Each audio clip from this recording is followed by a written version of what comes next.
এই যে নেতারা মুসলমানদের, যারা এতদিন মুসলমানদেরকে ঠিকা নিয়েছিলেন, মুসলমানদের ভোটের এরা হচ্ছেন এজেন্ট, টিএমসি সিপিএম কংগ্রেসকে বারবার জিতিয়ে নিয়ে এসছেন। আজ যদি ব্যবহার করা হয় মুসলমানদেরকে তেজপাতা হোক বা এঁঠো ভাঁড়, তার জন্য তহা সিদ্দিকেও দায়ী আর বাকি নেতাও দায়ী।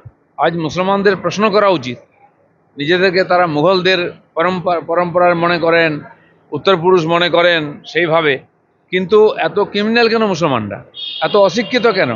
কেন মুসলমানের ভ্যানওয়ালার ছেলেকে ভ্যানওয়ালা হতে হবে, ফলওয়ালার ছেলেকে ফলওয়ালা হতে হবে? কেন তার ডাক্তার, ইঞ্জিনিয়ার, প্রফেসর, লয়ার হবে না কেন? আজকে তোহা সিদ্দিকীকে প্রশ্ন করুন, কেন দিদির পায়ের তলায় বসে আপনি একজন পীরজাদা হয়ে তার চামচাগিরি করেন? কেন? আর আজকে কালকেও হয়েছে, আমি যেখানে থাকি ভাঙড়েতে বোমবাজি হচ্ছে, মরছে। কে বোম মারছে আর কে মরছে, কে জেলে যাচ্ছে, সব মুসলমান। তার জন্য বিজেপি দায়ী নেই কমপক্ষে।